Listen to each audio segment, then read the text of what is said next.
G'day guys, welcome to Talking Boxing. It is Monday, September the 26th. I hope you're all doing well. It's great to be back after a couple of weeks over in Las Vegas, and I'm going to tell you all about that tonight. If it's your first time here to watch the show, that's live, that is. We've got the comment section there, so you like to ask a question, leave a comment. This is totally interactive. I want you as part of the show. So as we're going through the agenda, it'd be really great for you to, as I said, ask questions, put a comment in there. As I said, we want to make this as interactive as possible. So again, great to be back. I spent a couple of weeks, or almost 2 weeks, in Vegas for Canelo and Triple G. If you haven't seen the videos yet, make sure you check them out. They're on YouTube at the moment, our Boxing Deep Dive page. I think there's 10 of them, I think. So we've got 9 that are each day, and then we've got a wrap up that I did of the fight itself. That was the day after the fight. I did that at LAX, so it probably wasn't the greatest place to actually do it. It was a little bit loud and a little bit busy and everything going on, but check it out. So there's 10 in total, as I said, on the Boxing Deep Dive page, so make sure that you check them out. So what I'm going to do tonight, I'm going to go through all the Las Vegas, or the Canelo Triple G goss, I suppose you'd call it. So, as I said, I know they're already on video, or on YouTube, but I'll go into a little bit more detail. Then we'll get into the agenda. So, with all the Aussie news, all the world news, so much going on at the moment, it's really hard to keep up. So, we'll go over a fair bit of it.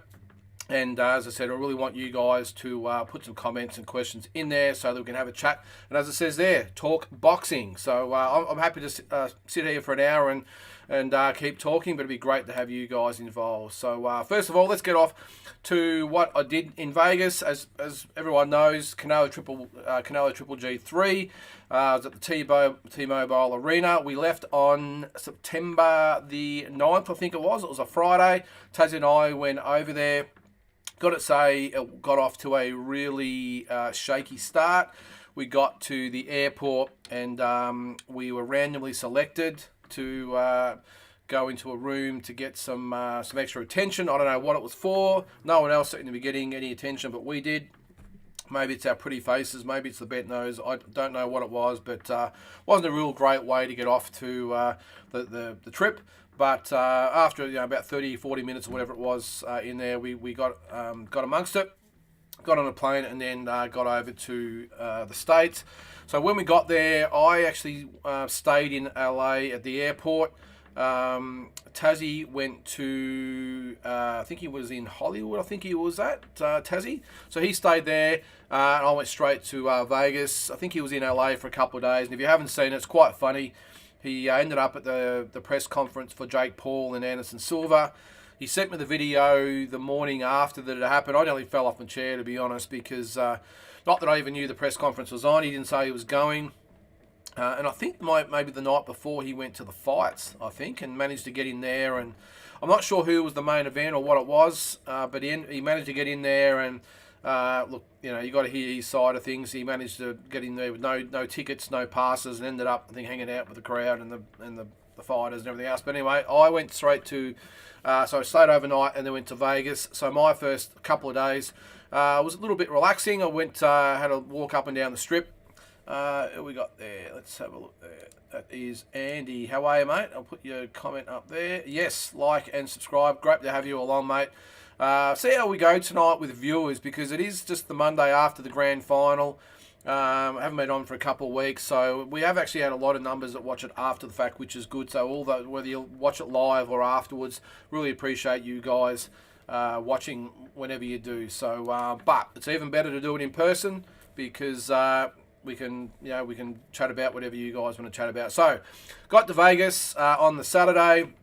Now, I actually went to the UFC on the Saturday night. Now, I've got to say, if you've never been to the UFC before and you're a boxing fan, a lot of people are both, and that's fine. I must admit, I'm not a massive UFC fan. G'day, Shane. Great to have you along, mate. Trust everyone as well. I think we're all doing well, unless you're a Sydney Swans supporter, of course, and you're not doing so well. But, yeah, so I went to the UFC. I thought, I didn't actually know it was on until probably about a week and a half before I actually left. Again, I'm not a big UFC fan, so I wasn't looking out for it. I just happened to jump on the Las Vegas what's happening in Vegas site, because I thought, well, I'm in Vegas by myself for a couple of days before Tassie gets there. May as well see what's going on. And up she popped. The UFC's on. UFC 279, I think it was. So I get there and get my seat. Oh, pretty good seats, I will say. But the crowd, let's say, is just totally different to a boxing crowd. Now, I'm not saying one's better than the other, but it was, let's just say there's a lot of testosterone in the building, a lot of chest pumped out, a lot of sleeve tattoos, I got to say as well.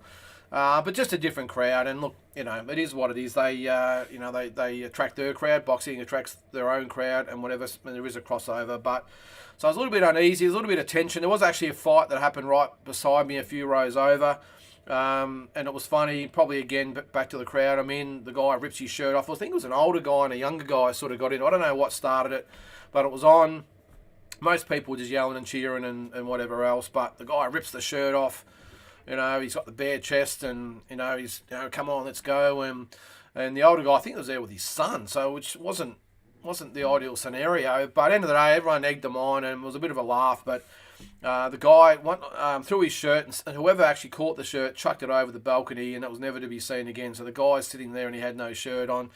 So, of course, the boys in brown, I think they are over there, the brown uniforms, the cops, they come down. There's probably about 5 or 6 of them. They don't muck around over there, and I think people know they don't muck around because he assumed the position, hands straight behind the back, the cuffs on, and out he went. We didn't get the old "you're going home" in the back of a divvy van chant that we might get at the cricket or footy here in Australia, but it was pretty funny. And the older guy and his son were allowed to stay, which is good. I don't think they were at fault. I think it's just one of those things. You're out there and they support different fighters. But look, it was an entertaining night, I will say. I've been to the UFC a couple of times. I went back in 2011. I was in Vegas for a holiday and just happened to be on again. I think it was 111. And who's the big guy? I can't remember, but he fought Brock Lesnar. I can't remember the guy he fought, but he knocked Brock Lesnar out in a couple of rounds. I must admit, it was a really good night. I really enjoyed the way they put it on. And it's almost a mixture. It's almost like WWE, but with legalized street fighting. 'Cause that's what it's like. It's a whole WWE event, but they get in there and just punch the shit out of each other, which what doesn't seem to be any rules whatsoever. And I will say one thing I don't like about the UFC. I love the event. I really respect the fighters because they get in there and have to take all that on them, all those different arts and everything else. I take my hat off to them, but it's just. It's a hard. I really don't agree when they hit them and they hit the deck and they're allowed to jump on them and start pummeling them. That's one thing. They're supposed to take a lot of the arts out of all different arts, I'm assuming, and boxing is one of those arts. So I must say that's one thing I wish I would take from boxing. If a guy hits the deck from a kick or a punch, count and let him up. That's the one thing I would like to see them take out of the boxing, because as far as I'm aware, that is the only thing that they could possibly take. So anyway, is that Andy? Cain Velasquez? No, it was another guy. I'll think of it as we go, but he fought Brock Lesnar at UFC 111. So if you want to look that up, what was his bloody name? I can't remember. Big guy, African American guy. Yeah, he put Brock Lesnar to sleep in the second round. Overeem, is that his name? Overeem, I think that was his name. Anyway, but that's the one thing I don't like, is when you can get on there, the guy might be unconscious, and if the referee can't get in there quick enough, then the poor guy's going to wear about 3 or 4 punches before he can get in there, and I don't like it. And I also went to UFC, I can't remember the name of it, but it was probably one of the better ones. It was when Conor McGregor fought Nate Diaz the first time, and Nate Diaz actually choked him out and won. And on the undercard, Holly Holm was beaten by Miesha Tate by getting choked out as well, and that was great. Now, I'm not familiar how it all works, but I must admit, when both of them were rolled over and they got him in the position, it was crazy to think that the roof nearly lifted off the stadium. It was bizarre. It was crazy, but they love it. They love the UFC. They love the sport, and good luck to them. But again, give me boxing any day. Now, actually, side note to that, after I It was the last day. I think I was getting the plane home. I actually sat next to the African American referee. I don't know his name. He's the one with the big dreadlocks. I was sitting there having a coffee, watching. I was watching Cobra Kai on my laptop because it started a week before and I missed it. So I started watching at the airport before I come home, and there he is beside me having some dinner. So I didn't say anything. I don't really like to do that, but again, I don't know his name, but he's the African American guy with the dreadies. So what do we got there, Shane? Not really a UFC fan, but from what I can tell, they do seem to make the big fights happen, maybe because they're all contracted to one association, not sure. 100%. That's the other thing I was just going to say about it. I admire about the UFC and what boxing can learn so much from is that the best fight the best. And that all comes down to the one organisation. And that's where the WWE thing comes in. They're all under the one banner. It's an entertainment network. They're all under there. They have one belt. I know there's different variations of MMA belts out there. Again, I don't know much about it, but the UFC is obviously the predominant one, the number one belt. And that's what I love about it, because they have UFC, whatever number it is, and they go, right, you're fighting him. If you don't like it, well, you're out. It's not about money. I don't know what they get paid. I know it's not anywhere near as much as boxing, and that's been a bit of an issue with some of them. But look, I suppose that's what comes with a monopoly. But you're the champion, and that's who you're fighting. And when you get and you're at a show, that's who. If you both win, that's you're fighting at the next one. And I really like the way they set it up, and that's where the WWE thing comes in. Not a fan of the fighting, I will say, but the way the whole network and company operates, geez, I wish boxing was like that, under one umbrella, and you get told who you fight or you're out. That'll never happen in boxing. I think we're just dreaming of that. Yes, thanks, Andy. Alistair Overeem was his name, a big unit. I'm not sure what he's done since then. I don't really watch it, but he made a mess of Brock Lesnar at that fight, I remember. And the ground in pound, thanks, mate. That is when they get on him, and I think they just karate chop him to death, I think. But I don't like that aspect of it. So anyway, so that was the UFC. Had a good time there. Look, I don't care what it is. Any combat sport, I'll watch it. But yeah, again, it's not my cup of tea. And we've got there, mate. So UFC, Bellator 1. Is that what it is? WBA, WBC, IBF, equivalent to that, is it? Well, I didn't know about the UFC. I have heard of Bellator. I've never heard of one, but I've heard of, obviously, UFC and Bellator. I would imagine that, say, the UFC is like the WBC. I'm probably putting that in the category of it as being number one. Bellator would probably be a, I don't know, WBA, WBO version. I don't know, but either way, whatever they do, I think it's really well run, and the best fight the best, which is what it's all about. So on the Sunday, I think I spent about 6 or 7 hours playing poker, to be honest. I had nothing to do. I've been to Vegas that many times. I've seen all the sights. It was bloody hot. I couldn't be bothered walking up and down the strip, so I went in the air-conditioned casino at the MGM Grand and played poker for about 6 or 7 hours and walked outside and couldn't believe I'd been in there that long. But if you haven't been to Vegas, it's good because you can sit there and gamble, and they give you free drinks. The waitresses give you free drinks. You expected to tip them, but instead of paying, like I had a few Coronas, instead of paying $7, $8, $9, probably even $10 for a Corona. That's US, by the way, so you can add another 30% on top of that for Aussie dollars. You tip the waitress, so you can get away with tipping them a couple of bucks. So you can sit there all day and drink $2 Coronas if you want, and just play poker. So broke even, walked out of there, and it was just a good way to kill the day. On the Monday now, this is where it got interesting. This is where I thought it was all going to start, because in years gone by, you get there and the grand arrivals are on the Monday, and that's when it all happens. So I got up all excited, went and had something to eat, and got there and went down to get my spot, and got to the MGM Grand, and there is no one there. So I wasn't impressed, and if you look at the videos, you'll see that I wasn't impressed. But later on the day, the fight schedule come out for the week, and it was the Tuesday. So it ended up working out well, especially for Tazzy, who came in that day. What's this? Another differences in MMA, they won't let you unify. Oh, is that right? So UFC can't fight the Bellator. Now, you've got, again, this is not a UFC show, but it'll be interesting to hear how it works with whether UFC's got all the top guys, or there are some really good guys that are in the Bellator that you would actually like to see in UFC, and the fights just don't happen. So fill me in on that, because I don't know. But either way, it was good. So I'll get to that in a sec. Beefy Smith now. This is later on in the week. Beefy Smith this is Liam Smith, former WBO junior middleweight champion. Now, I saw him at the press conference on the grand arrivals on the Monday, I think it was. So I'll get on the Tuesday. I'll get that in a sec. But a couple of days later, I had a few hours to kill. There wasn't much going on, so I walked past and I'll go in there and play another couple of hours of poker because I think Tassie was off doing something and I wanted just a bit of a break. So went to play some poker. They said, "Yep, you're on table number 9." So I go to sit down on table 9, and there's Liam Smith sitting right across from me. And I nearly fell off my chair when I sat down, and I had a Canelo T-shirt on at the time, and he sort of pointed out. And if you don't know, he fought Canelo back in 2016, I think it was. Got stopped by Canelo. Obviously, no disgrace in that. And we got talking about different things, and he actually sparked up the conversation, which was great. He said, "What are you here for?" and blah blah blah. So I probably played for 2 hours, I think it was.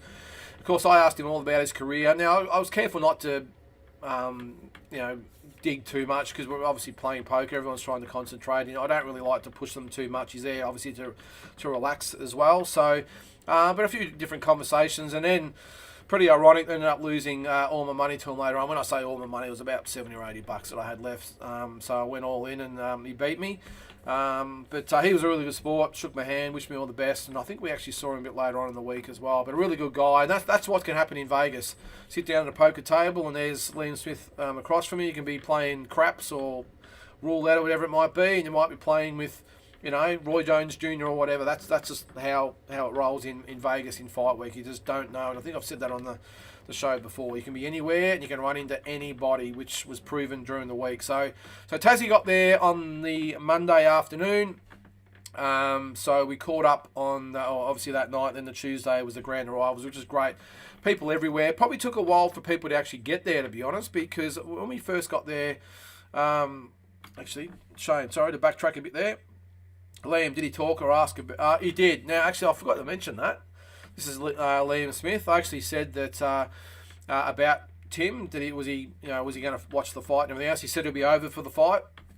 And I said, "How do you think you'll go?" and everything. And he said, "Yeah, no, I'm pretty confident." I said, "Well, because I think I told Tassie, and Tassie must have asked Tim himself, whatever it was, anyway. But I just said, Tim, he said, bring it on. He just laughed and smiled. He didn't really care. He just thought it was a bit funny. But he's in line, apparently, to fight the winner. Who knows what might happen. I don't think he's really at that stage anymore, but I might be wrong. He had a good win a few weeks ago, so you never know. But we had a bit of a joke about it, which was good. Really nice guy. So yeah, that was Liam Smith. On to the Tuesday, the grand arrivals. We had right at the front. We were so it was really good.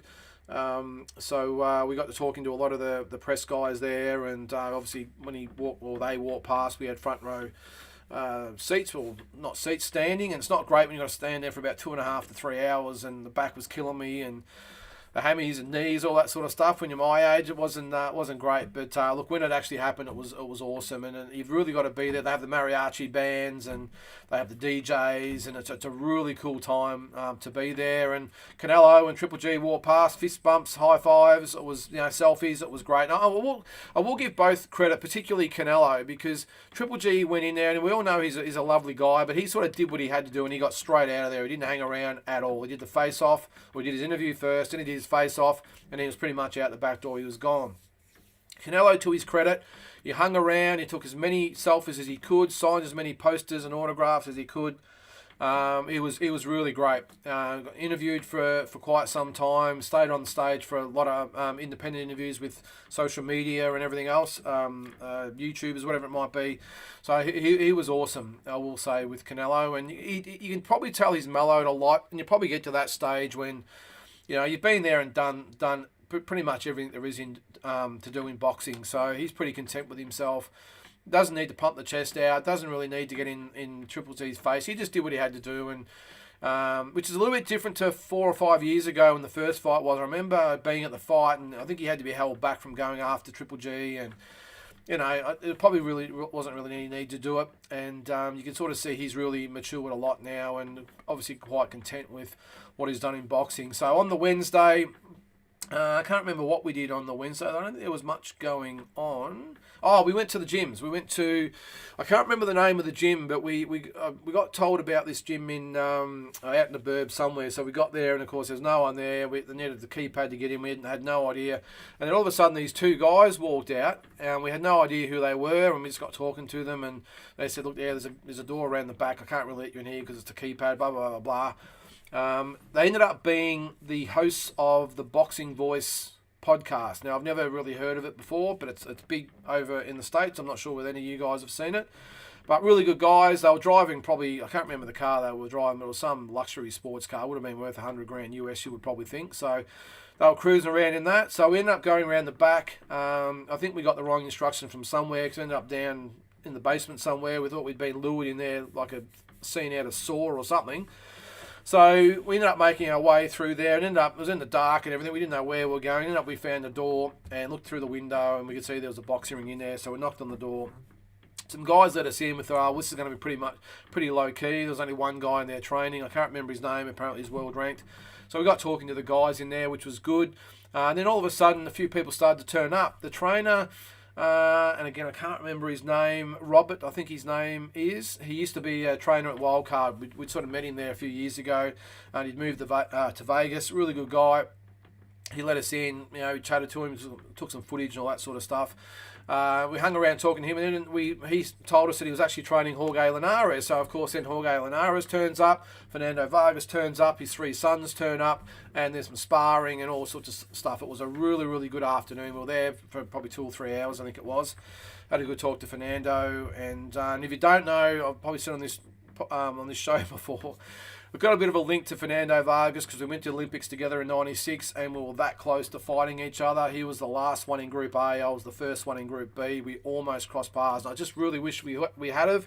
Would have been a really good talking point to say that I fought Fernando Vargas. But we had a bit of a joke about it. Really, really good guy. Sons are good young kids as well. But Jorge Linares, he's a beast. He's still got it. He give the young guys a bit to think about. Let's just say that. So I think he's fighting in a few more weeks, I think. And so he's got a little bit still in the tank, I think, Linares. Then that afternoon we went to Mayweather's gym, which was great. It was about 50 degrees in there. It was stinking hot. It was hotter inside than out. It was really, really hot in there. But they were so welcoming. All the trainers, all the fighters, just all the people just there in generally. Because they get a lot of people just train there. You might go in there, there might be 30, 40 people training in there. You might only get half a dozen fighters, but you get a lot of people, locals, just train there because it's Mayweather's gym. But look, really, really great people. We hooked up with Stephen, I can't remember his last name, but he's Floyd Mayweather's uncle on his mother's side, so his name's obviously not Mayweather. So he was a really good guy. We got his number. And he said, look, we'll hook up later in the week. He was going to take, I think Tazzy was going to go to Mayweather's strip club or nightclub, whatever it is. Didn't end up happening, but we ended up going to his roller skating rink. Floyd Mayweather's roller skating rink, if you can believe that. So we got there way out, in the burbs it was, and let's just say we got in there and there was 6 security guards, went through metal detectors to get in to a roller skating rink, if you will. We had to get frisked and the wand and all that sort of stuff, and it's probably about that point I said to Tazzy, I'm not sure what the hell you've got us into here, but I'm not real comfortable. There was pretty much no one there anyway, but to have 6 armed security guards in a roller skating rink, you're in maybe a rough neighbourhood. But it was all good. Steve drove us home. It's a really good guy, and which was good. On the Thursday was the press conference. We went to the Car Theatre at the MGM Grand. That's where they do the Circus Delay or Circuit Delay, whatever the hell it's called. And a beautiful stadium or theatre. So we're in there, and it was an awesome experience. And then what did we do that night? I can't remember. That was the Thursday night. We went to Kenny Porter's place. Now we met Kenny. This is Sean Porter's dad. We met Kenny at a little gym beside the one we went to the day before to watch Fernando Vargas' kid spar. And he messaged us and wanted us to do a podcast. Now I must admit, we thought we were going to do a boxing podcast. Ended up being, had a young lady friend in her early 20s, I think she might have been. She must have a podcast about mixology or something, mixing drinks. So we sat at a bar for about half an hour, and she interviewed us about different stuff, and we just chatted about, mixing drinks. Now, we didn't really know what we're getting into. So when Kenny said, "What do you guys drink?" We just said, "Oh, I don't know, Pepsi will do." We thought we were just getting some soft drink to drink while we're doing the boxing podcast. Well, being a mixology podcast or YouTube show, I don't even know what it was, but yeah, we did the mixology show with Pepsi. So anyway, no one will know. So anyway, it was a good chance to hang with Kenny Porter out there. Again, if you've seen the videos, you'll see the cars he had on there. He had 2 Dodge Charger Hellcats, which in Australia are worth $250,000 to $300,000, and he had what looked like a Lamborghini or a Maserati or something. It was some sort of sports car that looked bloody expensive. We're in a gated neighbourhood. Floyd Mayweather lived down the road. Sean Porter lived across the road. I think he said, I can't remember who else he said, but anyway, there were celebrities everywhere. And this community here, you've got to go through a guarded entry, so there's guards there and show ID, all that sort of stuff. So you do get some of those sort of communities over there, but yeah, so that was quite an experience. We hung with Kenny Porter, we got to say, but it was a bit bizarre, I will say.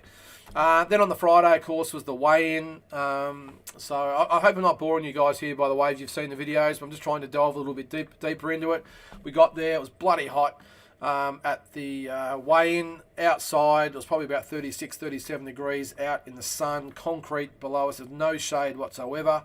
And again, you would have seen me say in the video that if they're going to do it outside, maybe have some shade or free water or something that people can get some respite, because it was hot. I had a guy beside me actually pass out and had to get medical attention. And especially when you're having to sit there or stand there for 2 to 3 hours, it just wasn't good. And it's good that all the dignitaries and all the celebrities and they're all got shade, but the real fight fans are standing outside in stinking hot weather.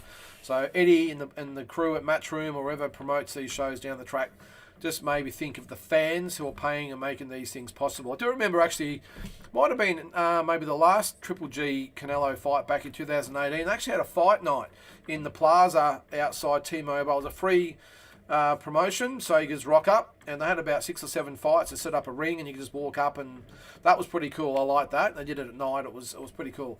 So but anyway, if they're watching, which I'm sure they're not, but any promoters down the track, yeah, it'd be great if they could do that, because there was a lot of people doing it tough. Then on the Saturday, we went to the Box Expo. I've probably been there 4 or 5 times in the past. It probably wasn't as big as far as the names there, but the crowd was probably bigger than I've ever seen. And maybe that had something to do with the 2 or 3 years or whatever it's been since they'd had it. Tassie was over the moon, of course.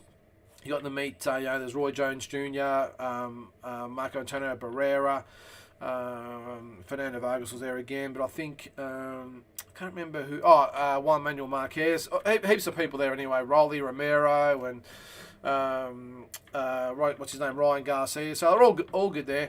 But yeah, so we went to Caesar's Palace after that and met Julio Cesar Chavez, which was great. Tassie was wrapped, and then onto the fights that night.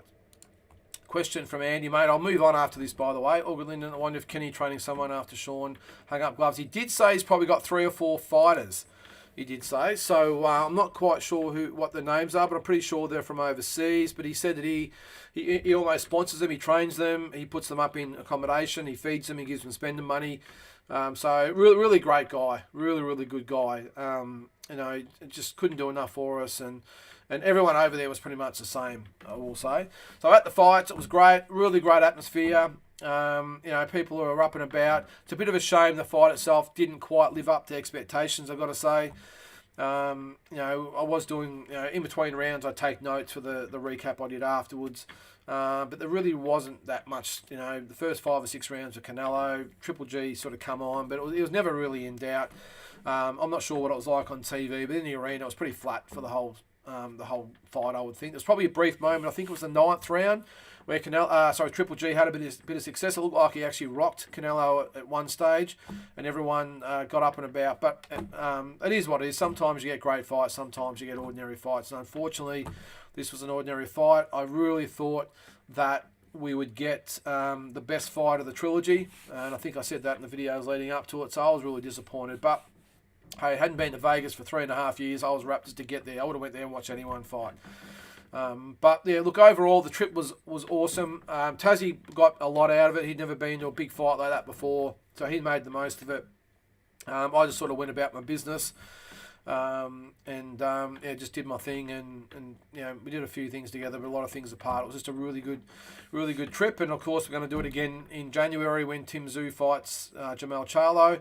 I got a feeling there'll be a lot more Aussies there this time. I don't think I met any other Aussies when we were there for Canelo Triple G, but I've got a feeling there'll be a shitload over there. So we'll obviously cover that one, and it's going to come around pretty quick. We're almost into October, and I think it's late January, I think it is. So that should be awesome, and we'll obviously keep reporting on that as we go. So that was a trip to Vegas. If you've got any questions or whatever, chuck them in the comment section there, and I'll do my best to answer them. But overall, we had a ball. It really was one of those trips where you've got expectations, but what we got out of it was probably more than what we actually thought. It was a really good trip over to Las Vegas. And I've got to say though, the only thing I didn't like about Vegas, it's legal now to smoke weed in the streets. So everywhere you go, you can smell it. But you got to remember, people go to Vegas to let the hair down, to step out of themselves, and cut loose for however long they're there. So good luck to them. I stayed at the Park MGM, which was great. It's all non-smoking, so it was beautiful. But you do get a little bit tired of it no matter where you go. There's this weed smell everywhere. So that was probably the only downside. But you get on with it and try and enjoy things as best you can. I think I've covered everything there, guys. So let's get on to some news of what you're obviously here for. Update October 8th, Super Saturday. I've got the what have we got here? Let's see. I'm going to bring up. Actually, I won't bring it up there. We've got. Actually, I'm not in. So the card. Let's have a look at the card. This is Super Saturday, which is October the 8th from memory. Yes, so Dennis Hogan, Sam Eggington, Paulo Acuso, Faris Chavalier, so all that's all good. Dara Foley, Blake Minto, Sam Goodman, Jason Cooper, David Light, Vikas Singh, Tawana Campbell, Jessica Adams, there's so many. Nikita Zudak and Dryden, of course, Cody Beacon, Lockie Higgins, who have the upset while I was away, so that was good on you, Lockie. Just trying to think of any other ones I sort of recognise there, not so much, but every fight on there is matched. So how good is that? There obviously been a couple of weeks away. There might be one or two of those fights that might fall over. But how good is that to have all those fights matched and ready to go on Super Saturday? And I love the concept. I really do. So good on the No Limit boys. They're doing good things. Question there from Andy. Triple G looked like he's pacing himself to survive 12 or wait for Canelo to guess. Yeah, mate, I was totally bewildered with Triple G's strategy. Now, I don't know whether it was him or his corner. I'm assuming it's his corner because he started that way. And you would normally think that you would stick to a plan for starters and then assess it as you go. And maybe you can get it done, maybe you can't. But the first 5 rounds, I was thinking, I said to Tassie, what is he doing? Is he trying to win the fight? Is he trying to just survive? It was really hard to get a grasp on what he was trying to do. And all of a sudden, he's 5 rounds down, the fight's over. Now, I know a lot of people say Canelo pushed it and everything else, but I think, again, I'm not sure what it looked like on TV, but on the night, you could see that Triple G right from the outset was looking to keep his distance, keep his range, use the straight punches, and that's not Triple G. I think if he was going to have a chance against Canelo, I would have thought he would have put it on Canelo, really put it on him. And I think that's the only way he was going to win. I think if he had a win out there and got stopped or beaten, whatever it might have been, I think you could probably live with that. I've got a feeling he's going to watch the replay, of the fight and go, what was I doing? I've gone out there and just left probably half the fight out there. So really disappointing from Triple G. I don't think he was trying to pace himself. I think they're maybe trying to win a few rounds early by boxing Canelo, because that's obviously what Bivol did, and then maybe pour it on a little bit later and come home strong. But because Canelo does tend to gas. But what he did was the opposite. He actually allowed Canelo to get past those first 5 or 6 rounds without really expending much energy whatsoever. So by the time Triple G decided to turn it up a little bit, Canelo was able to go with him. So a shocking strategy from Triple G, and I just get the feeling, as I said, that if he was going to lose, maybe go out on your shield, go there and take Canelo on, because that's what he had success with in the first 2 fights. He went out there and he took the fight away from Canelo, really put it on him, and he just didn't do it. So it's a big letdown. Paul Haraba, how are you, Paul? Who do you fly with? And welcome back home. We'll be going to Haney Cambosis too. No choice but to fly with Qantas this time, mate, because I normally fly Virgin, I've got to say, always have. But since the pandemic, they're actually only flying via Delta. So Delta's the partner. It's a Virgin flight, but it's actually a Delta plane. So, and you've got to go via Sydney or Brisbane or whatever it might be. And it was more expensive. So reluctantly, I went with Qantas. I've never been a big fan of Qantas, but that was about it. I think you can go with United or one of the others, but yeah, not real great airlines either, if you ask me. So Qantas, and they were pretty good. They were quite good. And if you're checking the airfares at the moment, maybe don't for some time, because at the moment they're actually just price gouging everyone. Now, to put it in perspective for you, our tickets were just under $3,000. They were like 2,829, which is still bloody expensive. When we normally go, it's probably 14, 15, 1,600 tops that you'll pay to LA return. We paid about 28, 2,900. Those same flights now, you're pushing $5,000. It's ridiculous. As the school holidays and obviously going into the summer period and looking at the flights in December, you're paying upwards to nearly $6,000 a ticket during the school holidays in December. It is ridiculous. I understand they've got to recoup some money, but all this is going to do is turn people away. So that's a different rant. But yeah, so that's Qantas, mate. And appreciate you welcoming me back home. Haney Cambosis too. Yes, I will be there. Can't wait. I'm going to be heading down there with Unca Ronnie Picken. A lot of you guys might know Unca. He was a strength and conditioning coach of the Twins, Andy and Jason Maloney. Was in the corner for most of the fights up until a year or two ago. He's done work with Jade Mitchell. He's currently doing work with Jason Waitley. So he's going to be my date to Haney Cambosis too. So really looking forward to it. I missed the first one. I was overseas. So can't wait to get to that one. And if you didn't watch the videos, you'll see that we actually met Devin Haney in the States. We went to the Top Rank Gym. I don't think I mentioned that earlier. So we went to the Top Rank Gym and we walked in there. It was apparently a closed session, but Tassie knew one of the, I think they call him the Pad Man. A lot of you guys might know who he is out there. I didn't know about him. So we went there, he was there, so it was great. He took us in, and in there with Devin Haney's team. They were in there just chilling before Devin got training, and we went out to the change rooms, and Devin Haney's just sitting there, he's doing his raps and drinking some energy drink or whatever he was doing, and had a good chat to Devin for probably about half an hour. Really, really good guy. We got some photos with him and everything, so that was good. The one thing I will, a bit of info I'll take away from that is that, and I hope George can obviously use it, is they're not rating George at all.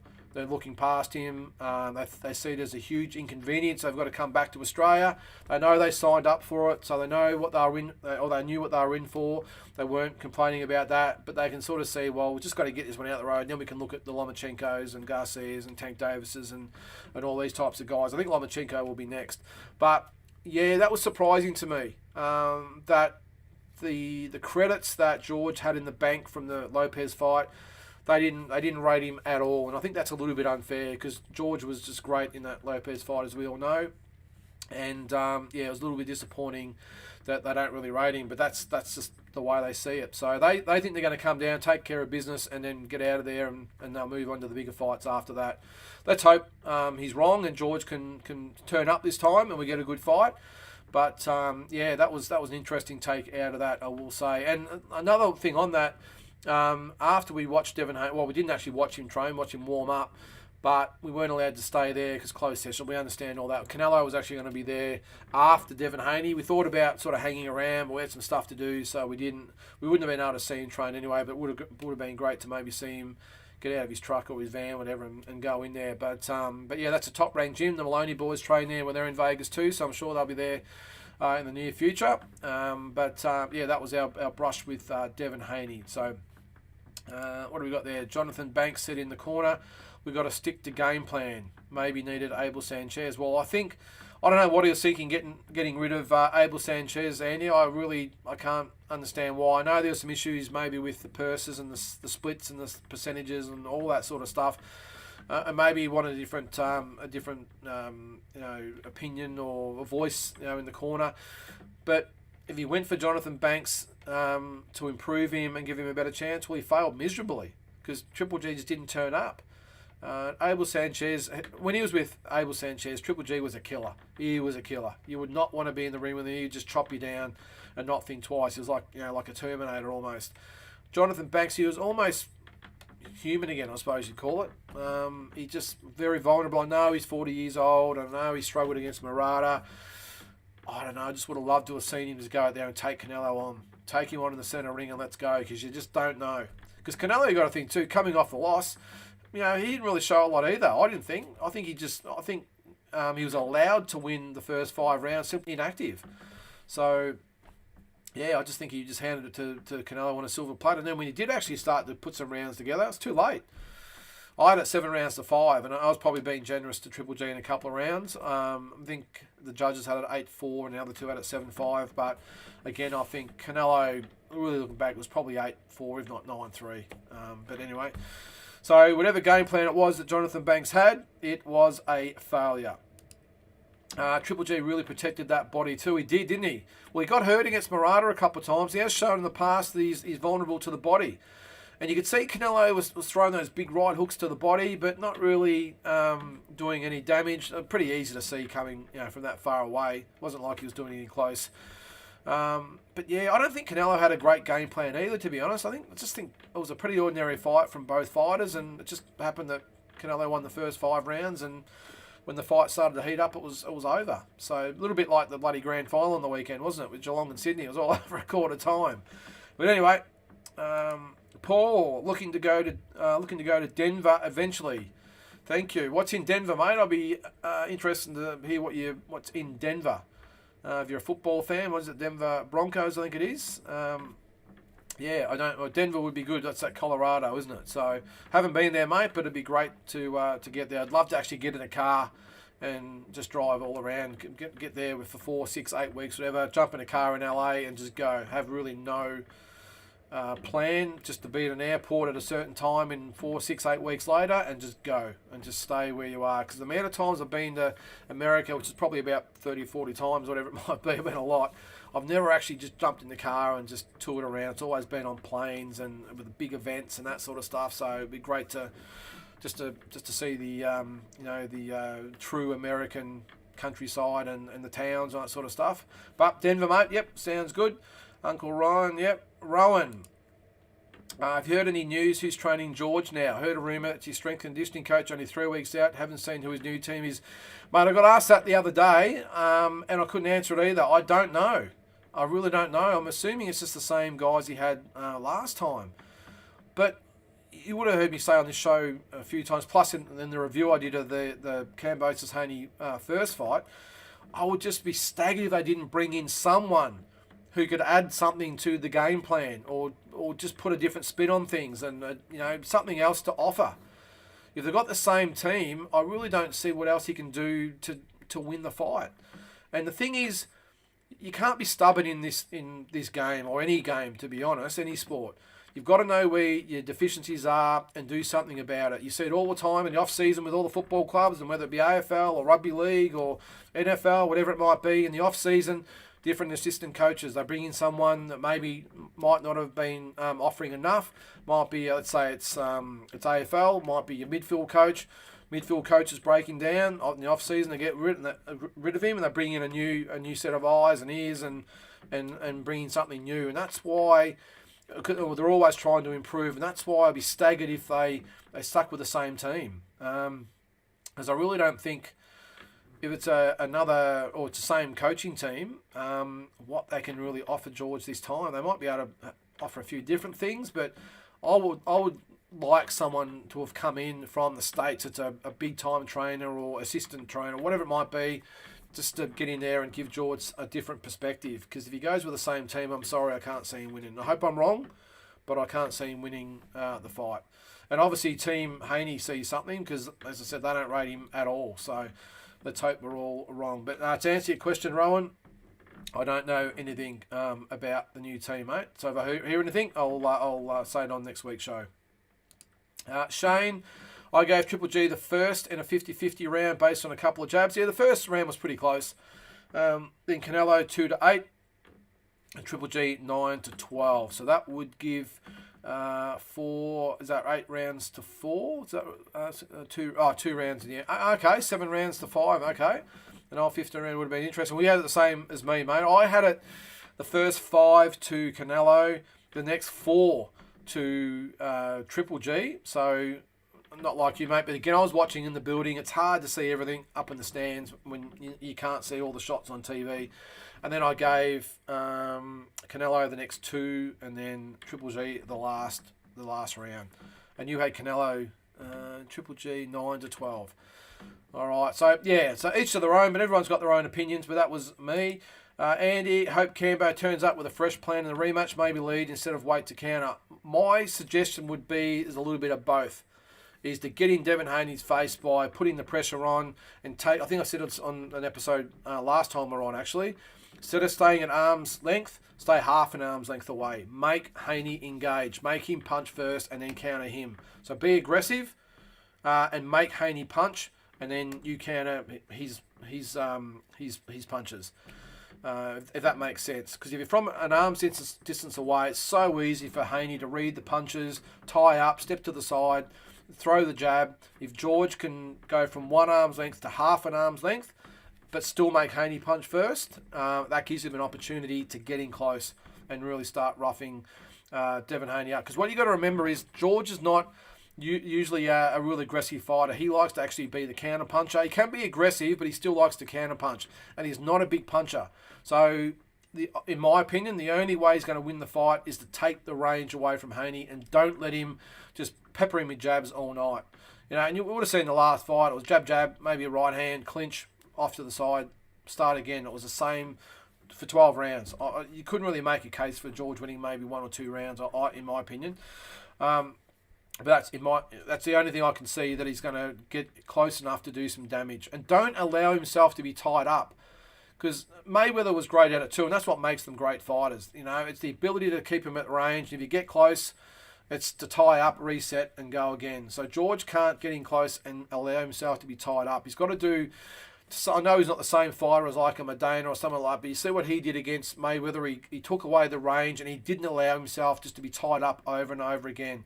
He got in his face, he punched, he kept one arm free, and he kept clubbing Mayweather. The referee will keep letting you go as long as you've got one arm free. And if you've got the other one being held, well, the other guy will get warned for it. So that would be my advice to George. All right. Paul, wow, nice insight. Haney does come across a humble man. He is a great man, mate. Great guy, I will say. He really good young kid. I didn't realise he was so young, to be honest. But mate, we just walked it off the street. We could have been anyone. And we just walked in the change rooms and, oh, g'day, George. G'day, Devin, how are you? And he was like, oh, okay. But as I said, he took photos. I think Tassie might have even got a video of him as well. And just a really good guy. And the guy that actually run the gym was great as well. He said, look, guys, I can't really let you hang around. 1, you're tourists, and 2, it's closed session, and 3, you're Aussies, you know. So we totally understood. We actually said, look, come back later in the week. Happy to let you watch some sparring, and if you want to come back and see Canelo walk in, all that sort of stuff. You let us sit in his office. He put the air conditioning on for us. Just a really, really good guy. So, but yeah, really humble man, and his whole team are humble as well. Shane. Yeah, agree. Banks only started to try and switch up after about 6th or 7th. Yeah, well, sorry, Banks. Too late by then, mate. You would have known after about 3 rounds it wasn't working. That's when he should have said to Triple G, you got to start putting the pressure on Canelo. Because as I said, he just let Canelo just get the first 4 or 5 rounds by default. And even that round at the start, like you said, yeah, you might have made a case for Triple G maybe taking a close round. But either way, he gave Canelo a 5-round head start, no matter how you look at it. And that's Triple G. He's not going to get another shot. I'd be just kicking myself that I didn't go out there and just let it all hang out. All right, Paul, my good friend that I grew up with, lives near Denver. Okay, owns a poke shop. Did train with Buster Douglas. Is that right? With Buster Douglas? Yeah, he was from Ohio. I think, was it Columbus? I think he was from, which is probably obviously near there. With Buster Douglas. Yeah, that's pretty cool. Yeah, no, that'd be great, mate. I think Denver's be one of those great places, or right out in the middle of nowhere. It'd be great to visit. So keep saving the money, mate, and yep, get over there and have a ball. All right, so just covered the Super Saturday. I don't. That's so. We'll cover that more on Monday. I think. I'm just looking at the card, so nothing's changed. Every fight's covered at this stage. So again, hats off to No Limit, doing great things. Just stay away from the footy fights, will you? Just no more. That's a different story. All right, now a little bit of goss on Bridges and O'Connell. Ebony Bridges, Shannon O'Connell. I'm speaking of here. Now, you would have, I'm assuming a lot of you guys would have seen the interview that Tassie ran into her at the weigh-in and did a quick interview with her. I actually ran into the CEO of Matchroom in the food court of MGM. I was just having something to eat and he was waiting for a coffee, so I said, "G'day, how you going?" We got sort of talking. Now, he tells me it's going to be mid to late November in England. He said it's definitely going to be England, mid to late November, maybe early December, he said. And that opens up another question that I've got. I've done a look on BoxRec with the Matchroom shows around that time, because I don't think they're going to do a standalone. I don't think, even though they say Ebony's very well followed and got all these fans and all this other bullshit, I don't think that she's well enough known to do a standalone event on a big stage, especially that's going to recoup some of the dollars that he forked out. This is Eddie Hearn I'm talking about, and I heard it was substantial that he forked out. By the way, biggest probably Aussie or purse for an Australian female boxer ever. And good luck to the girls. That's awesome.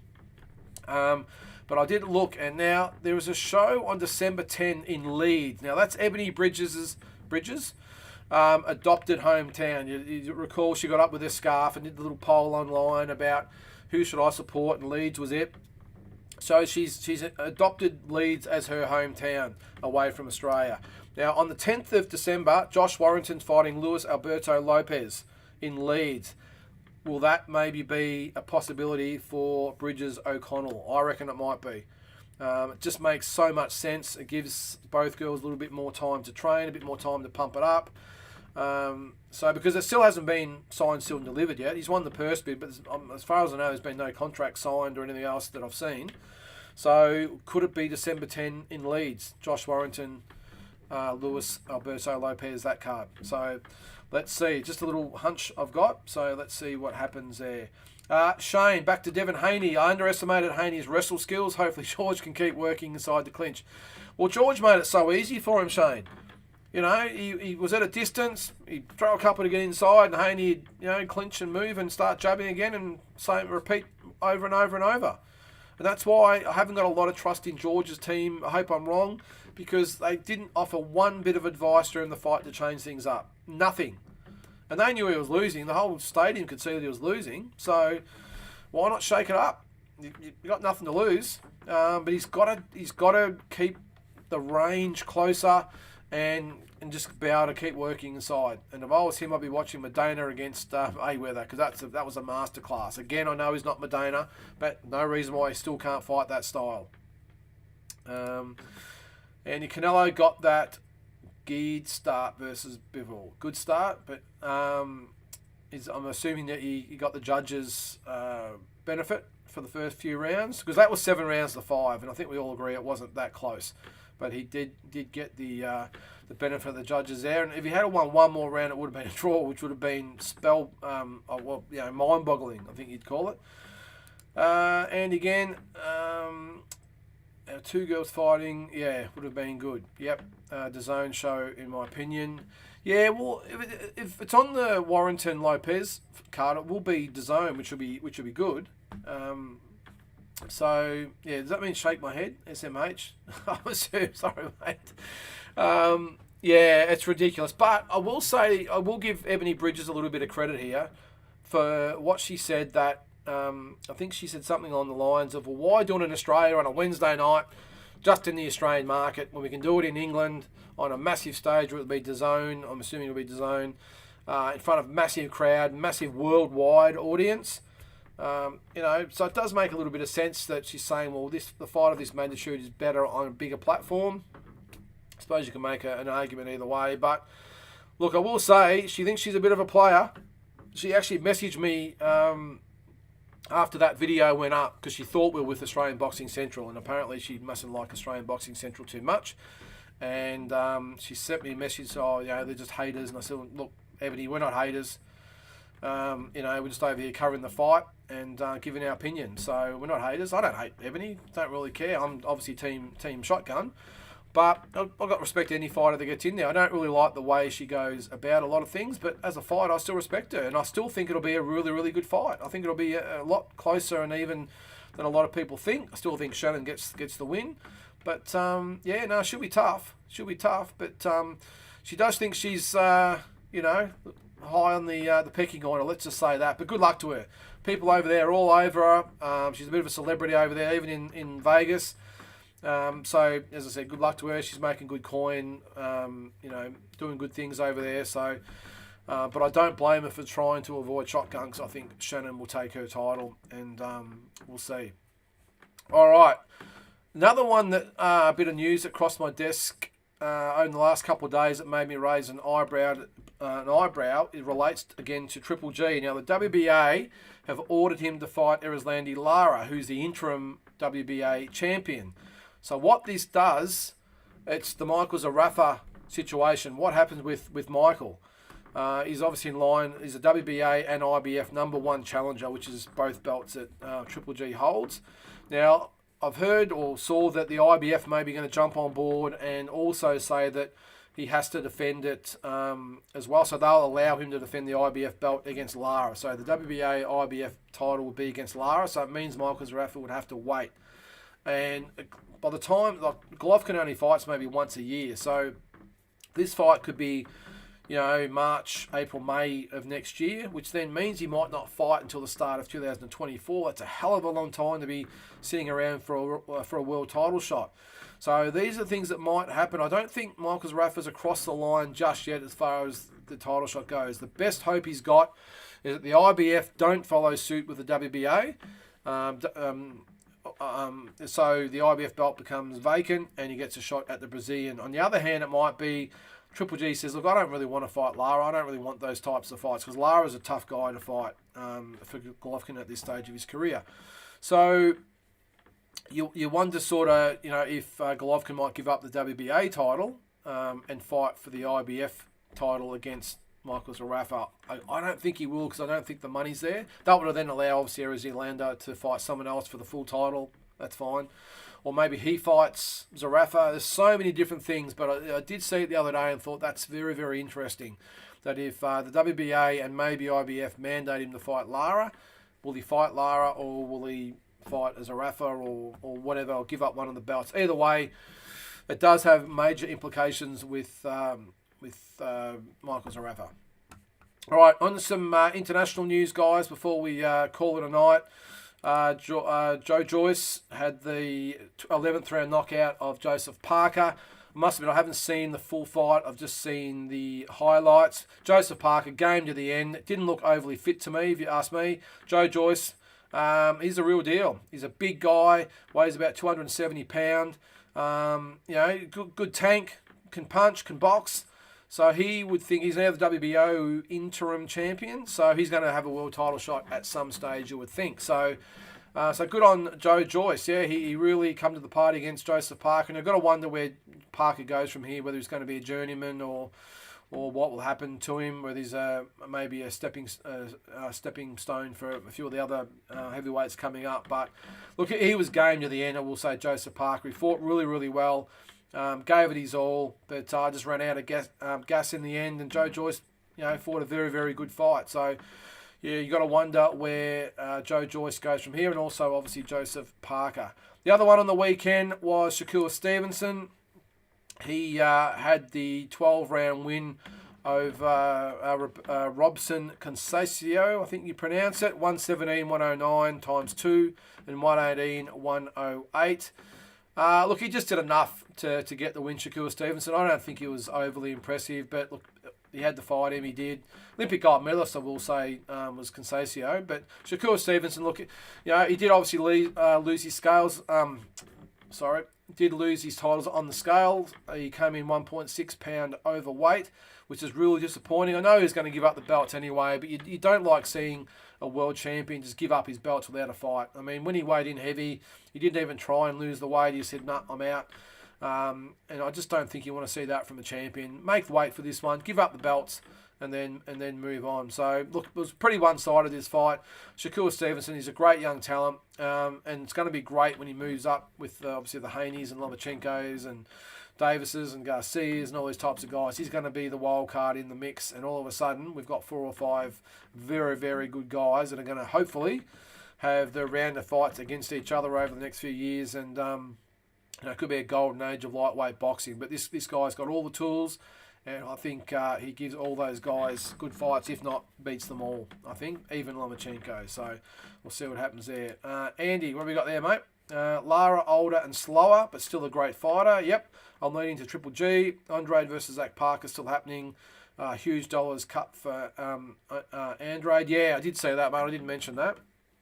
Yeah, I don't think Triple G is going to want to fight Lara, to be honest, because I think, like you said, he's a great fighter. Unlucky against Canelo when Canelo was really starting to hit his peak, I will say.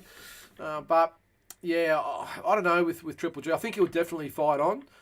But whether he wants those real risky fights, because he's not a mover, doesn't move his head a lot. He does take a lot of punishment, so you really wouldn't want him in there with some of those real beasts out there like a Charlo or one of those, or Benavides or whatever. So I'm assuming he's going to go down to middleweight anyway. But yeah, so who knows? He's not going to get a big payday versus a Rafa. It's going to be hard for him to get up for that fight after being in the type of fights he's been in. So yeah, it'll be interesting to see what happens there, mate. Now, the other one, just getting back to Canelo and Triple G, one thing I wanted to talk about was the pay-per-view numbers. Now, it did 1.06 million buys. Now, when I first saw that, I thought, geez, that's actually a really good return. Getting over 1 million buys for any pay-per-view in the States is massive. That's the biggest fights out there. That's the Mayweathers and Pacquiao's, we get that, and Canelo, of course. But then when you read the fine print, that was worldwide. Now, in the States, it was only between 550 and 575,000. Now, the first 2 Canelo Triple G fights did in excess of 1 million. So this was nearly half of those views, which would have been really disappointing. Now, both fighters shared 75 million US in purses. Plus, they had a split of the pay-per-view and all the rest of it. So it's a massive amount of money, and there's real concerns that Eddie Hearn will actually lose money on the fight, which is a real shame. But and then you would have seen Eddie Hearn and Leonard Allaby going at it on Twitter, which is ridiculous. But can you just leave it to the fighters, guys? But this whole shit stirring thing, either way, it gets a bit tiresome after a while. But yeah, I did see that and thought it was really disappointing. 1.06, and there's even talk that a lot of those might have been subscriber incentives, so to sign up and you get the fight half price or whatever it might be. So a lot of people joined up, and that's been counted as pay-per-views, and so really disappointing for DAZN. So I'm sure they'll look at those numbers and be pretty worried about that. I'll continue on with it in a sec, but we've got another question here from Andy. Congrats to Shakur. That's Shakur Stevenson, of course. Looks like general consensus. Yep, fans expect Dev to win, fights Loma next, and Shakur gets a winner. Hope George is a spanner. Yeah, I hope so, mate. He could be. I think I've got no doubt that George can win if he fights the right fight. Whether he can or not is up to him and his team. But yeah, I think he's been totally written off now, and I think if he comes to fight in the right way, he's a chance. Which again throws everything up in the air, and God knows what's going to happen. But let's just say Devin Haney does beat George as expected. That gives him Shakur, so Devin, Shakur, Loma, and who else do we say? Davis and maybe Garcia. So there's 5 fighters in there that could just have some great fights against each other. So yeah, so we'll see what happens there, mate. What else have we got there? Zarafa and Sam Labruna are in a bit of a tough position with Fox Sports not wanting to televise them. It'd be good if that drama could be put in the past. I don't think it's going to be. Sorry, Shane. Now, the other thing is Zarafa's not actually training with Sam Labruna anymore, or at this stage. He's with... I do know who he's with. I'll remember it in a sec. What's his name? Anyway, I'll think of it again. He was with him in the past. But yeah, Sam Labruna's had some health issues, so he's not actually with him anymore. Neither is Shanika Johnson or Bronco Bomber, or the Bomber, whatever he's called. So he's not part of it now. He's been over in Vegas, actually, the Bomber. He was there when we were there. We didn't actually see him, but He was there training apparently. So, so that's not going to happen with Sam, mate. But, yeah, I'm not sure the Fox Sports things can be overcome, to be honest, Shane. I think that is done and dusted. I think they lost so much money on that fight that there's no turning back from Fox. I know there were some talks at one stage. I was trying to maybe even get him in with a D&L or a no limit, particularly no limit, to fight, to have some sort of agreement where he could fight on their platform, because there's obviously some big fights still with him. No limit saw an opportunity to maybe bring him into the fold, and maybe they could get past the whole Fox thing. But as far as I know, it couldn't happen, or it wouldn't happen. And now Zarafa's is now out. So yeah, it's a bit of a shame, mate. Let's hope. I personally think he's been hung out to dry enough, Michael Zarafa. I think he's paid for his sort of sins a little bit, and I think they should forgive and forget a little bit with Zarafa, especially because he's on the brink of something big, a world title shot. So maybe, but I doubt it, mate. Rowan, I think you're spot on previous episodes about the zone. Can't see the zone being long term. Even in Australia, it's going to be hard to compete with Fox Sports like Showtime, ESPN, and Fox in the USA. Now it's a good point, Rowan. I actually had this on my talking points last week on the deep dive show. Has the zone been a flop? In my opinion, 100% yes. And the proof in the pudding is that every boxing fan that I know didn't renew the app. We all got it for $2 or $3, whatever it was, when it first came out. We obviously knew it was never going to stay at that price, but it jumped to $15 like that. And I must have, when it went up, I went, yeah, I don't think I'm going to get it. I just nothing, with all these other subscriptions you got to get these days, with all the other apps with the streaming services. And I thought, is it an extra $12 or $13 I need to spend a month on something that doesn't really deliver? At the start, it was okay, but I would have thought coming out of COVID, they would have had a lot of fights, a lot of things lined up. They signed, was it Canelo to $375 million, and I think it was Triple G to $100 million. They had Anthony Joshua and a few other Munguia and a few others, and it just hasn't worked for them. And I think the major reason is they can't deliver the production. If you're old enough to remember, back to the halcyon days of HBO, I mean, it was just great times. Even Showtime and even the free-to-air channels, ABC, NBC, CBS in the States, just great fights they'd always have on, especially HBO. They were the pay-per-views. They were awesome.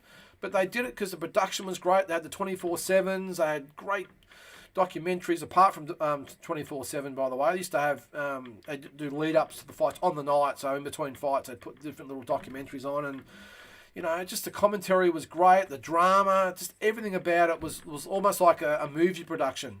And the zone, I mean, I remember when Canelo fought, was it Kovalev?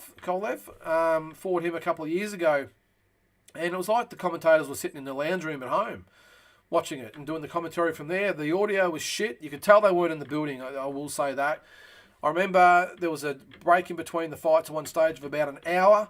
We sat there looking at an empty ring for an hour with no commentary, no visual, nothing, an empty ring. And you can't expect to be long-term if that's the production you're going to roll out. It was shocking. So when it came up, I thought, yeah, and the commentators are crap. All the documentaries they do are pretty ordinary. I don't know. I would rather them charge a little bit extra and get, A1 commentators, get the Jim Lampleys back and the Roy Jones Juniors and all those types of guys, and get American guys back. So anyway, that's just my 2 cents. But I just don't rate the zone, and I think they've been a massive, massive flop, and I don't see them long term. I think the app will fall over, or they'll just get out of boxing and go and do other sports. Boxing's claimed a lot of scalps over the years. That's all I'll say. In whether you're a fighter, promoter, manager, trainer, whatever, it's claimed a lot of scalps. James, thanks James for the comment. Campos is being very quiet at the moment. Hard at training, no doubt. Now that's a very interesting point, James, because there's been nothing so far. What are we, 3 weeks out? I didn't realise we were so close, but there hasn't been all the build up on main event. I'm sure it'll come within another week or so. They'll start really ramping it up, but. Yeah, this time it's been very, very low-key. I'm assuming they haven't really needed to do a lot because it's probably sold out pretty quick, but they've still got to sell pay-per-views. They've got to sell it to the people out there. Yeah, and I don't know. It's been very, very quiet so far, but I've got a feeling 3 weeks out. Give it another week, and they'll just flog it to death. It'll be all over everything. So we'll see. But, yeah, I think he's maybe learned his lesson a little bit there, James. Just pull back a little bit. Maybe get to Melbourne a couple of days before the fight instead of a week or two, whatever it was last time. So you got to do all the media and stuff. Just pull back and really be selective on what you're going to do with the production side of things and concentrate on the job at hand. I actually really like the fact he's quiet at the moment, I will say, because it means, like you say, that he's hard training, and I think he's focused. Noonan Boy's on our show every now and then too. He's very close to George and said he's ready to go. So hopefully we get the real George Kambosos turn up this time. Shane's about the zone. Yep, didn't renew it. Even for a hardcore fan like me, I found myself watching fights that I couldn't even be bothered with. Yeah, I was the same, mate. And probably the final straw for me was watching the Golovkin-Murata fight from Japan. I was like, really? Is this, is this it? This is, I mean, the screen looked like it was all like an off color, and it looked blurred, and the commentary was absolutely atrocious. That's where I remember thinking, I don't care if it's $1 a month. I don't think I'm gonna even bother with it. It just wasn't worth watching. The atmosphere was flat, and I got a feeling those commentators weren't there either. And I know that was probably more, maybe the COVID thing was still in play, but I've watched shows from Melbourne on Fight TV or what is it, Fight Call Out, or whatever it is here in Australia, on their streams that are a lot better. And you can't have your hand out, for people, for subscriptions, especially when the pay-per-views come around. Like the Canelo and Triple G3 was a DAZN pay-per-view. Not so here, I think it was main event, but overseas it was a pay-per-view, $50 on top of your subscription. Now, when they first came out, they said there is no pay-per-views. If you hear Eddie Hearn, pay-per-views are dead, were his exact words. Now, they're charging people $50. So that shows that something's not quite right there. I, for one, hope we get rid of all the streaming shit and go back to pay-per-views. I think everyone should have a say to say, okay, we might have different apps, maybe like a DAZN that might only cost $5 a month or whatever, and you just get, the club shows or, whatever it might be, and then you pay the pay-per-views. It might be $20, it might be $30, $40, $50 for the big ones, but at least you've got an opportunity to have a scale of what you want to do. So, Andy, well, there you go, mate. You're still a subscriber. Well, that's good. I'm glad you are. So, not saying anything against it, mate, but yeah, for me personally, I just don't see the value in it at the moment. I'm sort of hoping I'm wrong. But good to see you've hung around with it, mate, and still support it. But yeah, I don't know. I would much rather have another type of app where you can sort of buy what you sort of choose. Maybe that's another option for a streaming app down the track. Maybe it doesn't cost anything, but every single event on there costs a different amount of money. So the app's free, but Canelo Triple G might be $50.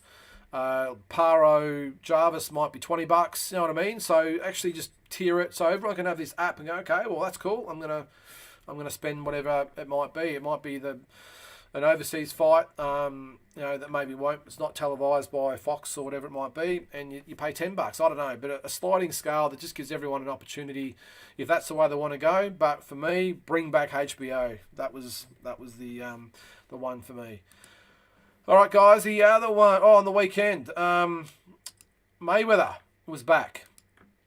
Now, I haven't got it on here, I will say, but there is a little bit of controversy at the moment that the Japanese tradition for these fighters is to give them flowers as a welcome and an honour type of thing. And the guy threw it at Mayweather's feet, which is totally disrespectful, and I think it horrified a lot of the Japanese fans out there. So I'm not quite sure what was behind that. I, for one, think good on Floyd. He made no balms about what he was there for. He said it was an exhibition. I'm going to knock this young guy out and blah, blah, blah, blah. Apparently made $20 million out of it. So good luck to him. You're a long time retired, so hats off to Floyd. Good on you, mate. If you can keep getting away with doing these exhibitions, then good luck to it. People want to pay, they can. If they don't, they don't. He's not trying to pass them off as real fights. So I don't think he can get the flack as some of the other guys out there. Before I move on there, that's like fight. I think it is, mate, but I'm not sure you can get the really big fights on it. I don't think. I think it's just all the club shows, which is great. You're right, Fight TV, of course. And there's another one In the States, it's just launched. I'm not sure whether it's going to come to Australia or not. It's called Boxer, but without the O and the E. So it's B-O, or Boxing, BXNG, as it is. They had a stall set up at the Box Fan Expo. Actually got a free T-shirt. So it's BXNG. And apparently that's going to be a streaming service that, like Fight TV, but in a different format. Oh, I don't know. That's some different thing. But I'm not sure, mate. Correct me if I'm wrong. Maybe I'm wrong that they don't have those really big pay-per-views that, like a Canelo Triple G. Correct me if I'm wrong. Yep, so we'll see what happens there. But, yeah, for this one, now the interesting thing is Manny Pacquiao turned up to one of the press conferences. There's a little bit of argy-bargy there. I think this all points to Mayweather and Manny doing an exhibition at some stage, I would think, and they'll probably earn $50 million each, if you can believe that, for an exhibition. I know Floyd's been talking about Conor McGregor. Manny's been talking. I think he's actually having maybe an exhibition at the end of the year as well, Manny. So I would think at some stage next year there will be a $30, $40, $50 million exhibition between Manny and Floyd. So I wouldn't pay for it, I must admit. What do you guys think? Would you guys pay for it after the first fight? Would you pay for an exhibition? I myself wouldn't. Roy Jones with ProBox. Yeah, that's another good one there, mate. Now that's with Roy. So it's Roy Jones Jr. Who else is involved? Paulie Malignaggi's involved. I think Miguel Cotto's involved. Now, it's a good point you bring up there, Andy, because we actually met and hung out with a guy, and what's his bloody name? Gloves. Chris Gloves. I think his Instagram thing is Gloves Off, I think it's called. I think. But we met him over there, and he's the actual producer of the app. So all the shows and all that they do, he's the producer and organises all that. Really, really good. Bit looser, we'll say. He's a pommy guy. But he was telling us that, yeah, these guys have got some big plans. So we'll see what happens with that, I suppose. ProBox. So if you haven't heard of it, check it out. So maybe I'm wrong here, guys. Maybe there is sort of apps out there at the moment. But if you're talking about DAZN in general, I think it's a flop. That's just my personal opinion. Speaking of ProBox, Roy with Paulie Malignaggi and Tava. Tava's the other one. An ex-UFC commentator. Oh, yeah, I did see that. Is it Sonnen or something like that his name is? So he's on there as well. So apparently they're going to be doing big things. Ross Levitt, how are you, Ross? Loma versus Ortiz's fight, October 30th, $15. Okay, beautiful. Now, I'm not sure. I would assume that would have been on Fox Sports over here, but obviously it might not be for $15. Okay, so there you go. I stand corrected. So you can buy the smaller fights for $15. Again, I'm not sure where the BXNG come into it, whether they're going to try and do it cheaper or do a different type of coverage. But it'll be the same thing, where they're taking the feeds off other promoters. So I don't know. What do you guys think about the streaming thing? I'm not sure where it sits, to be honest. I know in this day and age it's all about streaming. That's what we all do. But yeah, I'm just not sure the longevity of it. I know that's probably the way we're going. We stream everything else, but for boxing, someone's just got to get it right. They've just got to get it right with the commentary. See, the difference with Fight TV, and I'm assuming ProBox and this boxing one will be as well, is they're not actually doing it themselves. They're taking shows that promoters are putting on and actually just being the link. They take the money, they get the cut and everything else. So they're the platform. DAZN obviously does their own platform. They do their own commentary, own everything. So almost like a TV station that streams. The others just take on the feeds of promoters. So it's a little bit different. Anyway, maybe there could be one day a mixture of both, where it's tiered, like I said, but there's actually DAZN set up where they've got all their own commentary team and production team and whatever else it might be. So anyway, we'll see what happens. What else we got there, guys? Oh, Anthony Joshua and Tyson Fury. The circus that is that fight. Now, in this instance here, I've got to say, there's only one clown involved, and I hate to say it, but it's Tyson Fury. Now, I'm a Tyson Fury fan. I love Tyson, but in this instance, he's got the red nose on and the clown shoes, if you ask me. Now, if you don't know, I'm assuming you all do, he's put to Anthony Joshua, December 3, take it or leave it, and I want an answer by Monday, which is today here. So it's probably tomorrow, England time. He said, no ifs, ands, or buts about it. This is what he actually said here. I'll put it on. Or else we're moving on. And it won't be Tuesday, it won't be Wednesday, and it won't definitely be the following week. This is it, now or never. Don't get scared now. Do you think AJ actually wants to fight? Is this just... I don't care what he wants, to be honest. I'm giving the man a bone. I'm chucking the dog a bone here. I've invited him to a massive banquet. All he has to do is turn up and enjoy my party. That's it. But regardless of that, you will be fighting on December the 3rd. 100%. Brilliant. Great. All right, so he's obviously got a date locked in there. So what he's done, they've sent the contracts to Eddie Hearn and the rest of the team, and they've given him pretty much a week to get it done now. Surely Tyson and his manager, they know it cannot possibly be done in a week. Now, Joshua's come out straight away, and Eddie Hearn did as well. And I know Eddie can be full of shit as well, so I'm not taking it either side. I'm just sort of telling it the way I see it. Now, Hearn and Joshua have got the contracts. Now, it's just protocol that you take it to your legal team and you go over it. And there's always going to be something that's not quite to your liking, so you've got to go over it. I'm just out of focus a bit there. Sorry, guys. I'll just put that up there. Might be a bit better. Either way, I'll come good. All right, so it goes to the legal team. Hang on. I'll lean back there. How's that? No, hang on. Sorry about that, guys. Anyway, there it goes.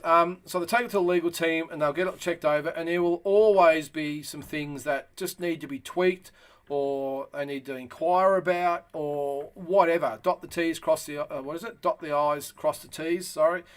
So they know that they can't get it done in a week. So what Eddie Hearn's said is that, yep, we agree to everything. However, we just need to get our legal team to go over it. I think they were meeting on the Monday to go over the fine points of it. And they will go back to Fury's team, and it might go back and forth for a couple of weeks, and we should have a fight. I can't see the sense in it. But Fury said that it's December 3rd or nothing, and it must be on the Monday or the fight's off. I don't know whether he's bluffing or he's just lost it. I don't know. The Usyk fight's not going to happen then either. I don't know what Tyson's sort of getting at. This is actually what Anthony Joshua had to say. Ain't in my hands, with a legal team. That's why you hire lawyers. If you know the history of boxing, make sure you get your legal terms right. That's why you got good management and good lawyers to make sure you get your business. You know, it's how you handled your business while you was in the game. So of course I'm going to sign a contract. That's just with some lawyers at the minute. Yeah, so what he's saying there is, well, like I just said, the lawyers have got it. Let's just do the due diligence and let's just do it. I agree to everything. However, we just need to dot the I's and cross the T's. So I don't know, as I said, why Tyson Fury and his team wouldn't be saying, you know, just relax. But see, Tyson, he's been very unpredictable lately. You know, he was going to, you know, he wouldn't fight unless it was $500 million. Oh, there you go. You've just said it there, Andy. Remember, $500 million. Tyson Fury trying to take advantage of AJ so soon after loss. He's very calculated. He is. He's not as dumb as we think he is. But at one stage, he's going to fight for free. Then he was going to take the money and give it to charity. Then or something else. So it's always. Then he was going to fight. Was it Chisora? He made an announcement with some guy who was his assistant or something. He was going to change trainers and fight Derek Chisora. You know, and then we've had this, and it was Usyk, and now it's this. I don't know. He's just way out there at the moment, is Tyson Fury. So I think it'll get done, because if he doesn't take, it's just bad business. Now, he might fight someone else and maybe get his $50 million, or he could fight Anthony Joshua and get $100 million. I know what I'd be doing. I'd be saying, guys, take an extra couple of weeks. End of the day, what are we? So it's the end of September. So even if he gives him, you know, they give him another 2 or 3 weeks, it's still 8 weeks. At least 7. This fight's like a Mayweather-Pacquiao. As soon as it's announced, that was announced, I think, on 4 weeks' notice. It was bang. Tickets didn't actually go on sale, I think, until about a week before, and it was sold out in about an hour. So it's not like it's the interest is, you know, it needs to be built up, and they need the big tours all over the world and everything else. It doesn't need that. So this could be signed, and you could have 6 weeks' notice, and it'll just be massive. 100,000 at Wembley. They'll both probably pocket $100 million each, maybe plus pay-per-view, whatever it might be. They're going to make an absolute shitload of money out of it. Why wouldn't you just say, hey, look, take an extra 2 weeks and work? I know there's a lot of friction between Eddie Hearn and Bob Arum and Frank Warren and all the rest of it. I understand all that, but there's so much money at stake to be made. You would sit down and be professional. I'd hate to say, but Eddie Hearn's probably the one that's been the most rational and sensible out of the whole thing by saying, hey, look, we accept it all, but we need to get it looked at. we want the fight. We're going to do everything we possibly can to make it happen. And he's been pretty transparent about the whole thing. It's Tyson Fury that's been just out there saying God knows what he's been thinking and what he's saying. But, yeah, geez, it just makes sense. I would think that Bob Arum, with all his experience, and Frank Warren would say, Tyson, maybe just take a few days off. Let us deal with it. We'll let you know when the fight's done. You just start training like it's December 3rd, and we'll take we'll take care of business and we'll get it on. And then you can start the trash talking all you want. But just bizarre with Tyson. Just seems to have lost it. Who else have they got as an option if they've got a venue? Yeah, that's a good question. I know they were talking about. I can't remember his name. I don't think they've really got any choices. Shane, they did. There was someone else I had in mind. His first name started with them. Sorry, I can't remember it. But they have got someone, and he's that good. I've never heard of him. I don't know anything about him. So what's the general public out there going to think? Yeah, they'll pay money for it. It's Tyson Fury, but he might pocket his 30, 40, 50 million maybe. But geez, I'd rather pocket 100 million plus against Anthony Joshua. That was me.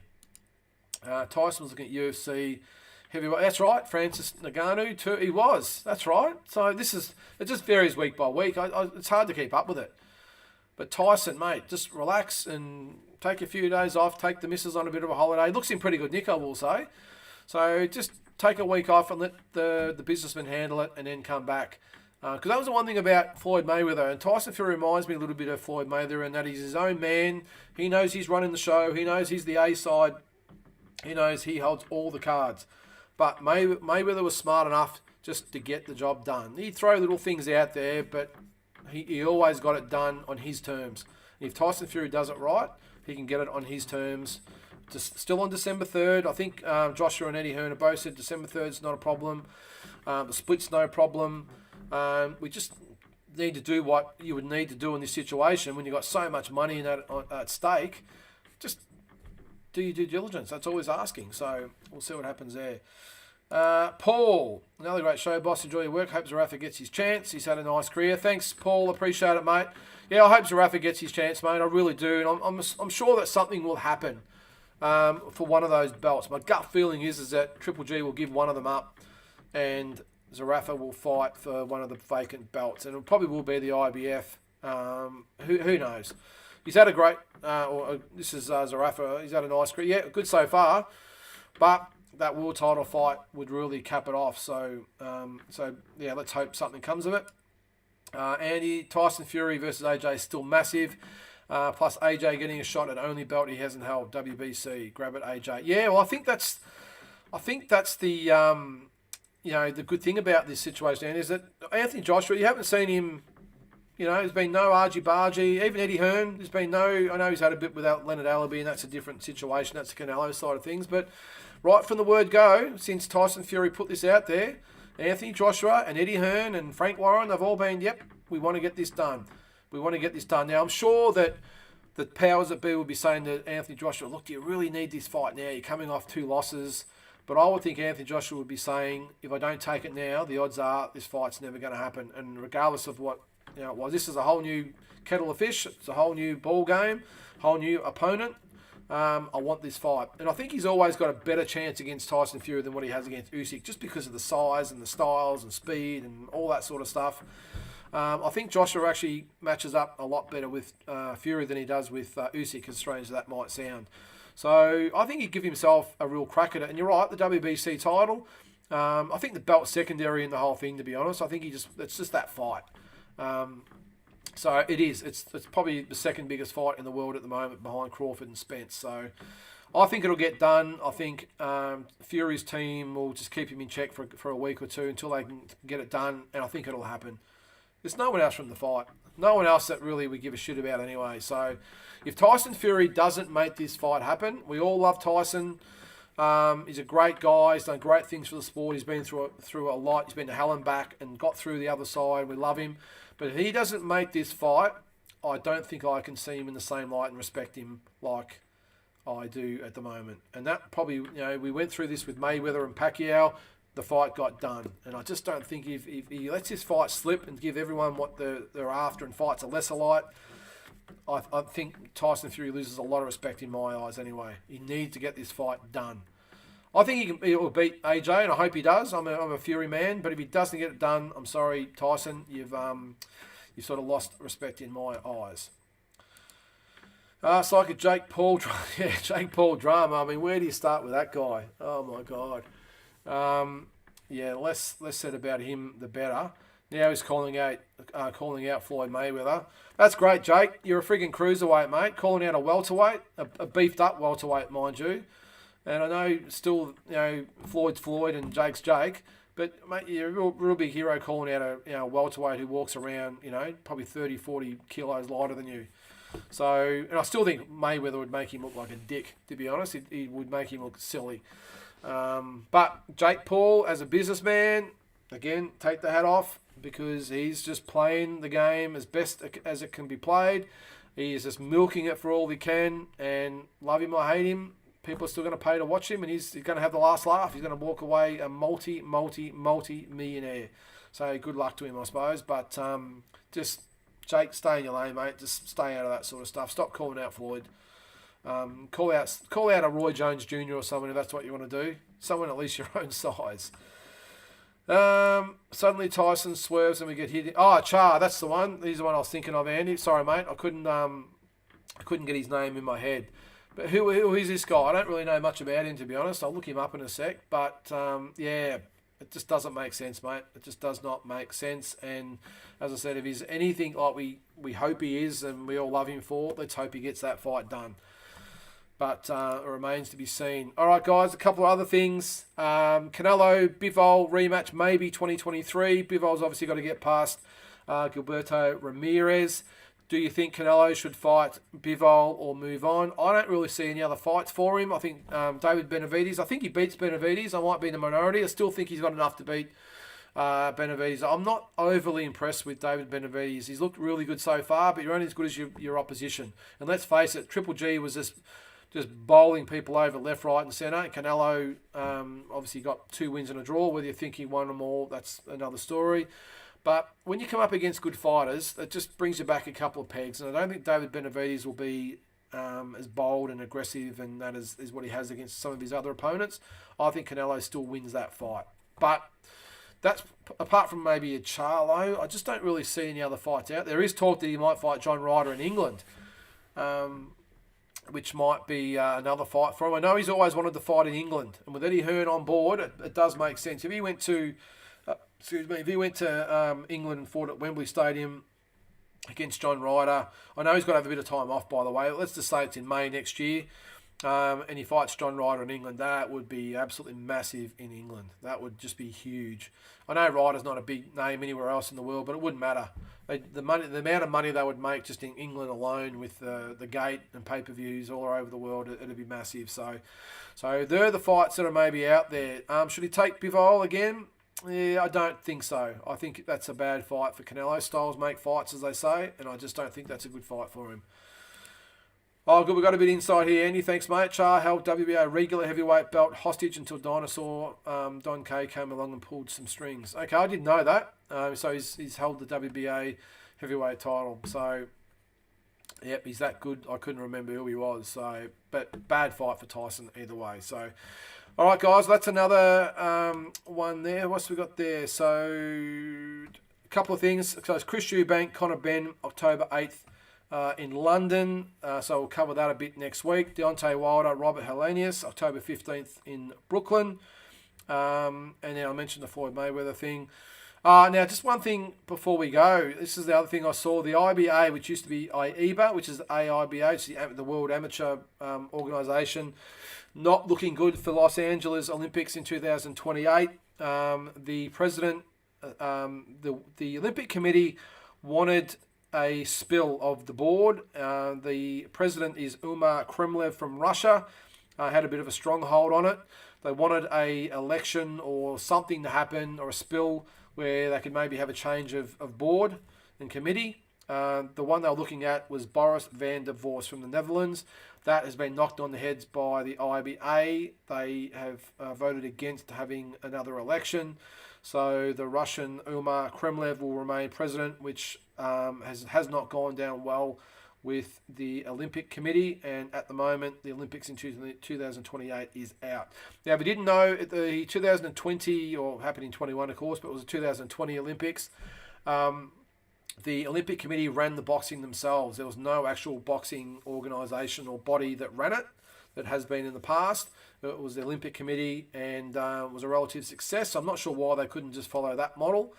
But what I'm being told is that at this stage, if they can't get the shit together, then amateur boxing will be out of the 2028 Olympics, which will be an absolute tragedy for all those young kids that have started training now for that. So yeah, it's not good. What's that, 6 years away? So yeah, not good at all. James, if Jake Paul keeps improving, he'll be world ranked very soon.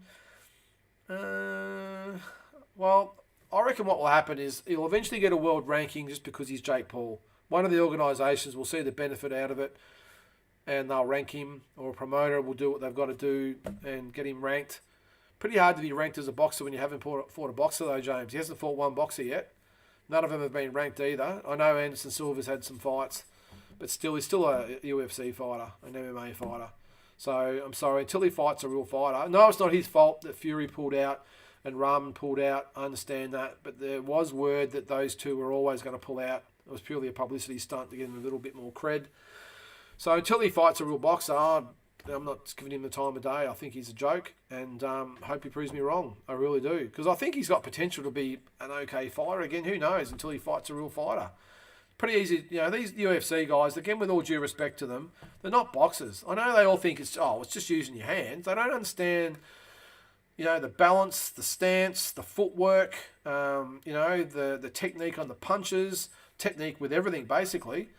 They just think, I've never seen a good UFC fighter that can use their hands, by the way. And I'll say that, without a doubt in my mind. I've never seen a UFC fighter or MMA fighter that is good with stand-up. There's a couple that can bang, no dramas about that, but some that have actually, you can tell have done some real boxing technique and can throw hands. And if you look, actually, Holly Holm was the only one. She, of course, had the boxing background, former world champion as a female boxer.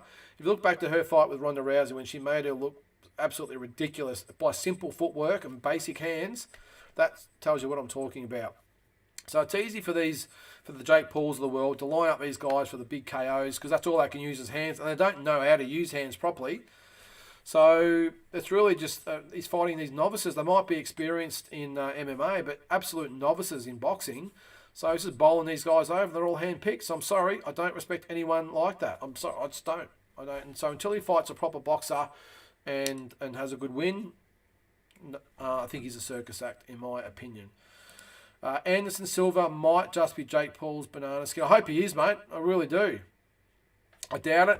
I really doubt it. I don't think Jake Paul would be fighting him if there was any chance in the world that he could beat Jake Paul. There's always, I know he's beat Chavez. I got no doubt Chavez would have been up partying the night before. I don't think he took it seriously. And I love Anderson Silva, don't get me wrong. Full respect to him. I don't think Jake Paul would have picked him if he thought he was a chance of losing to Anderson Silva. So let's hope I'm wrong, and it's a really good fight. All right, guys. What else have we got there? I think that is about it. So we'll leave it at that. What are we going about? An hour 35 tonight, which is good.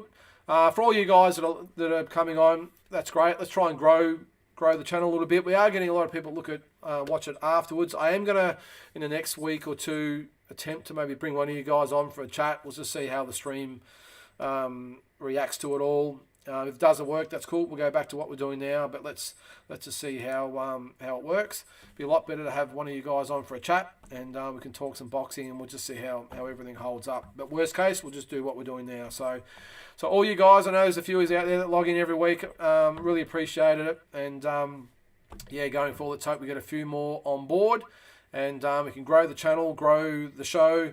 And don't forget to check out Friday mornings with the Boxing Deep Dive, when we have Tassie and maybe Noonan Boy and maybe Peter Maniatis who give us the views as well. But really enjoy interacting with you guys. Really appreciate your support, and we'll see you next week.